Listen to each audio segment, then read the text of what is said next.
फिर आपका स्वागत है। आप देख रहे हैं खास खबर और हम बात कर रहे हैं संकट में अन्नदाता और गरमा रही है सियासत। शिवराज सिंह चौहान मंदसौर पहुंचे और किसान जो गोलीकांड में हताहत हुए उनके परिजनों से मिले, और दूसरी ओर ज्योतिरादित्य सिंधिया ने सत्याग्रह शुरू कर दिया है। उन्हें एक दिन पहले ही हार्दिक पटेल और उनको दोनों को रोक दिया गया था जब वो मंदसौर जा रहे थे, लेकिन इस बीच केंद्र सरकार ने कुछ राहत के छींटे दिए हैं। लेकिन सवाल ये उठता है कि कोई पॉलिसी बननी चाहिए, उस पॉलिसी को फॉलो किया जाना चाहिए। क्या कर्ज माफी से ही किसान का उद्धार हो सकता है, उसका उत्थान हो सकता है, या रास्ते दूसरे भी हैं? रामपाल जी, मैं ब्रेक से पहले आपके पास में था, मैं जानना चाहूंगा एक बात बहुत कम शब्दों में कि रास्ता क्या होना चाहिए कि वास्तव में किसानों का जो कर्ज है करीब 8 लाख करोड़ रुपए का कर्ज, इस वक्त 8,77,000 करोड़ रुपए का कर्ज बकाया बताया जा रहा है, लगभग 9 लाख करोड़ का आप मान के चलिए। 2015-16 में किसानों पे जो कुल कर्ज था वो इतनी बड़ी अगर राशि माफ की जाती है या फेजेज में की जाती है, लिमिट तय की जानी चाहिए। क्या लगता है आपको कि किसान यही चाहते हैं कि सिर्फ कर्ज माफ हो, या फिर कुछ ऐसी पॉलिसी चाहते हैं कि कर्ज हम खुद चुका देंगे, लेकिन सरकार कुछ ऐसा करना चाहिए कि जो किसान बड़े स्वाभिमान के साथ में अपनी जीवन यापन भी कर सके और अपनी तरक्की भी कर सके? क्योंकि सरकारों के दावे ये तो होते हैं कि जीडीपी में इतनी भागीदारी एग्रीकल्चर सेक्टर की है, लेकिन उसके रखरखाव के लिए, उसके जो अन्नदाता है उसके लिए कितनी क्या पॉलिसियां आ रही हैं, कितना कुछ हम कर पा रहे हैं, वो हम किसी से छिपा हुआ नहीं है। लेकिन फिलहाल मैं ये जानना चाहूंगा कि क्या केवल कर्ज माफी ही किसान की एक मूल समस्या है? योगेंद्र जी, कर्ज माफी हम तो मांग ही नहीं रहे और न हमको इसको समस्या का समाधान मानते हैं।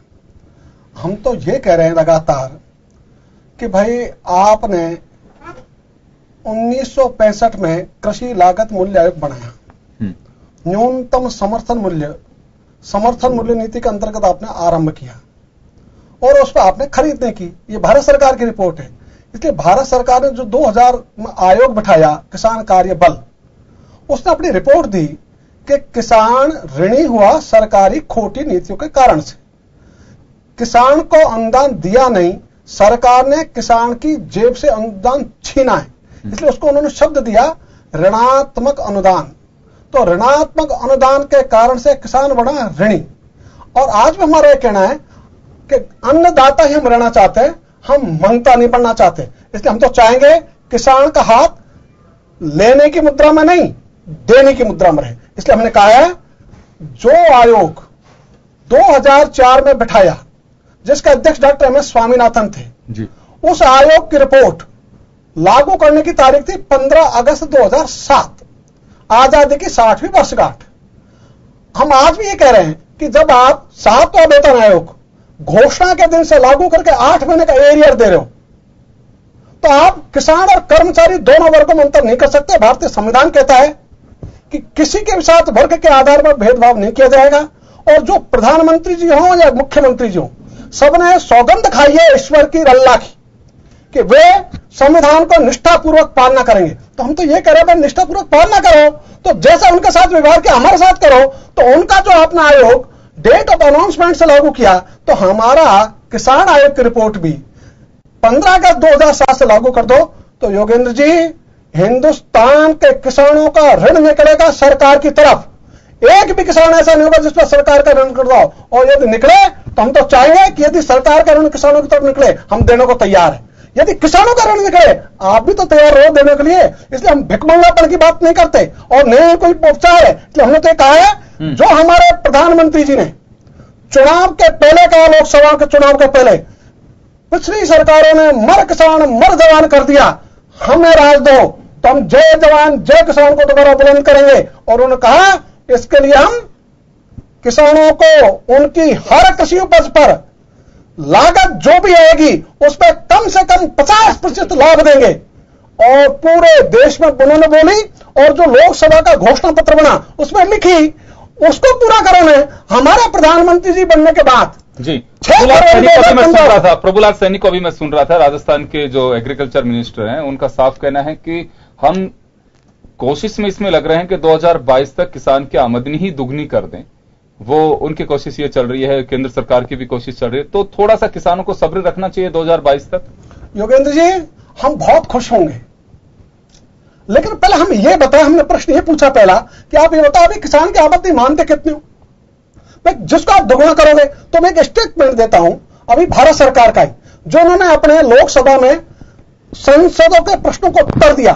उसने कहा 2003 में किसानों की आमदनी थी 2115 रुपए एक महीने की एक परिवार की, और 2013 में जो सर्वे हुआ राष्ट्रीय नमूना सर्वेक्षण संगठन के द्वारा, उसमें कहा एक किसान के परिवार की आमदनी है 6426 रुपए।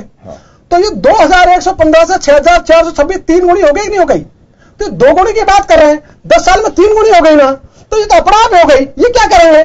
इसलिए ये तो केवल जो मुद्रास्फीति है इसका खेल है, और इस खेल में यदि हमको फंसाया जाता है तो हमको अच्छा नहीं लगेगा।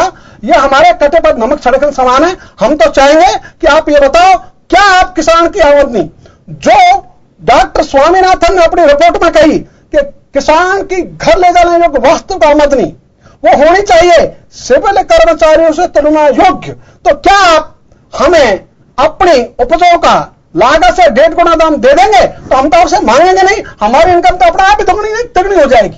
तो आप जो काम करना चाहिए वो तो करो नहीं, और फिर आप प्रधानमंत्री हो 2019 तक के लिए, इसलिए 22 तक आप योजना बना सकते हो, ये ठीक बात है, लेकिन आपको कहना पड़ेगा कि 2019 तक आप कहां पहुंचेंगे ये तो बताओ। तो केवल वही जुमलेबाजी, फिर किसानों को ठगने वाली बात, इसलिए ऐसी बात भारत सरकार को नहीं करनी चाहिए, और ऐसी बात करेंगे तो इससे किसान दुखी होता है और हम परेशान होते हैं। चलिए संगीता जी, मैं एक बात जानना चाहूंगा कि जब वक्त आता है तो हम कुछ कर नहीं पाते हैं, आप लोगों के पास में अवसर था, आपके पास में वो एक फेज था, करने की ताकत उनके पास में थी, जो अर्थव्यवस्था को बहुत अच्छे से समझते हैं, डॉक्टर मनमोहन सिंह जी, उनकी काबिलियत पे कोई किसी को संदेह नहीं हो सकता। लेकिन ऐसा क्या हुआ कि आज हम सड़कों पे उतर रहे हैं? अगर उस वक्त कुछ कर रहे होते तो आज गिनाने के लिए बहुत कुछ होता। अभी सचिन पायलट कह रहा है कि हमने देश भर के किसानों का कर्ज माफ किया।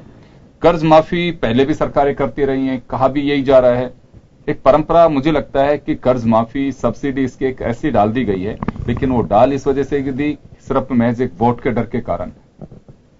देखिए योगेंद्र जी, धरती पुत्र यानी किसान की पीड़ा और दुख अगर किसी ने समझा और जाना तो वो सिर्फ और सिर्फ कांग्रेस पार्टी है। किसानों का पूर्व में 72,000 करोड़ का ऋण माफ किया कांग्रेस सरकार ने। और आप जो बात कर रहे हैं कि पूरे देश की जब अर्थव्यवस्था जीडीपी जब गिर गई थी, लेकिन हमारे देश की जीडीपी को मनमोहन सिंह जी ने बनाए रखा और उस लेवल तक बनाए रखा कि लोगों को बेरोजगारी नहीं भुगतनी पड़ी, कि लोगों को रोजगार से बाहर नहीं कर दिया गया। जबकि विदेशों में उस वक्त के हालात ये थे कि लोगों को रोजगार छीन लिया जा रहा था, उनको कंपनियों से बाहर कर दिया गया था। लेकिन ये मनमोहन जी थे, उनकी आर्थिक नीतियां थी जिसके तहत हमारी जीडीपी बरकरार थी, वो गिरी नहीं। आप जो कहना चाह रहे थे कि मनमोहन जी कर सकते थे, वो करते थे। वो एक धीर गंभीर और जिसको कहना चाहिए कि वर्ल्ड में माने हुए अर्थशास्त्री थी, तो इसमें कोई संदेह भी नहीं करते हैं। सवाल यह है कि किसानों की जो समस्याएं हैं अचानक वो पहाड़ नहीं बनकर के खड़ी हुई हैं, लंबे समय से किसानों की समस्या चलती आ रही है। बिल्कुल ठीक बात है, हमने जो वादे किए वो पूरे किए, लेकिन जो ये सरकार है, बीजेपी सरकार है, इन्होंने लोगों को सपने ज्यादा दिखा दिए या उनसे ऐसे वादे कर लिए। जैसे रामपाल जी बिल्कुल ठीक बात कह रहे थे कि आपने ये वादा किया था कि किसान की लागत मूल्य से ऊपर हम 50% का लाभांश किसानों को देंगे। तो जब आपने वादा किया तो उस वादे को निभाइए। अब आप वादा नहीं निभाएंगे और वोट बटोरने के लिए सिर्फ जुमलेबाजी करेंगे तो किसान निश्चित रूप से सड़कों पर उतरेगा और अपनी मांगों को मनाने के लिए वो आंदोलन भी करेगा। लेकिन जिस तरीके से अभी मनीष जी ने जले पर नमक छिड़कने का काम किया कि वहां पर जो किसान मरे थे वो किसान नहीं थे, कांग्रेस के कार्यकर्ता थे। तो मनीष जी, मैं आपकी बात को लेना चाहूंगी कि पहले बात तो वो किसान थे, रामपाल जी भी उस बात की पुष्टि कर चुके हैं, लेकिन फिर भी आप ये कहते कि कांग्रेस ही थे। तो आप ये कांग्रेस का बलिदान देखिए, इसको बलिदान के रूप में देखिए आप कि किसान के आंदोलन में अगर कोई कांग्रेसी वहां पे मारा जाता है तो ये तो कांग्रेस ने बलिदान दिया। लेकिन आपकी सरकार वहां पर गोलियां चलाने का काम करती है, हर वर्ग पर लाठी चलाना, हर वर्ग पर गोली चलाना। लोकतंत्र में सबको अपनी बात कहने का अधिकार होता है, आंदोलन के जरिए सरकार से अपनी बात मनवाने का अधिकार होता है। पार्टी लाइन से ऊपर उठ करके मैं एक बात जानना चाहूंगा आपसे कि देखिए, ये तो बात बहुत अच्छी बात है कि एक प्रतिपक्ष में आप होते हैं तो कोई भी पार्टियां हो, आप लोग भी कुछ गलत नहीं कर रहे और नया भी नहीं कर रहे हैं कि जो होती है परंपराएं, बिल्कुल प्रतिपक्ष में अगर कोई पार्टी होती है तो उसे धरने प्रदर्शन, हमदर्दी दिखानी भी चाहिए, उसमें मुझे कोई गलत नहीं लग रहा है। लेकिन मैं ये जानना चाहता हूं कि समय रहते किसी समस्या का हल ढूंढने की हमारे कोशिश क्यों नहीं की जाती है। 9 लाख करोड़ रुपए का कर्ज किसानों का मुझे लगता है कि अचानक नहीं हुआ होगा। किसान खेती से दूर जाता जा रहा है, संसाधनों का अभाव हो रहा है, तकनीक के नाम पे अरबों रुपए हमारे यहां खर्च होते हैं, लेकिन बावजूद उसके भी हम उस जो एक कहें कि हकीकत तक पहुंचने की कोशिश क्यों नहीं करते हैं। देखिए योगेंद्र जी, आपने जो कहा कि हकीकत तक पहुंचने की कोशिश नहीं करते, हरित क्रांति की मैं बात करूं तो हमारा देश जब अन्न के लिए बाहर से हमें अन्न मंगवाना पड़ता था, आयात करना पड़ता था, तब इंदिरा गांधी जी की सोच और समझ थी कि उस वक्त हरित क्रांति वो लेकर आए कि और आज अन्न के क्षेत्र में, खाद्यान्न के क्षेत्र में हमारे देश को निर्यातक देश के रूप में उन्होंने विकसित किया। ये इंदिरा गांधी जी की सोच थी। आप मुझे बता दीजिए कि बीजेपी का इसमें कोई भी योगदान रहा हो या किसानों के हित में कोई भी काम रहा हो, तो मैं ये कहना चाहूंगी कि कुछ भी नहीं। आप लोग क्रेडिट की लड़ाई क्यों लड़ते हैं? देखिए, कोई भी सरकार चुनी हुई होती है, उसकी ड्यूटी होती है कि अपने देश के लिए अच्छे से संचालन करे। लोग कहें ये बात कि वो सरकार थी जिसने हमें वास्तव में आज हम याद करना चाहिए, अपने आने वाली पीढ़ी को बताएं। हम क्रेडिट की लड़ाई जनता में क्यों नहीं छोड़ देते हैं? हम क्यों कहते हैं कि बीजेपी के वक्त ये नहीं हुआ, बीजेपी कहे कि कांग्रेस के वक्त ऐसा हुआ, ये क्यों कहते हैं? योगेंद्र जी, आपने जानना चाहा इसलिए मैंने बताया। और निश्चित रूप से अगर कोई राजनीतिक पार्टी अपना कोई किया हुआ काम बताएगी तो क्रेडिट वाली बात नहीं है। आपने पूछा तो मैंने बताया कि इंदिरा गांधी जी ने हरित क्रांति के रूप में एक जो काम किया वो उसी के बदौलत आज हमारा देश जो खाद्यान्न के रूप में निर्यातक देश बना है वो उसी की बदौलत बना हुआ है।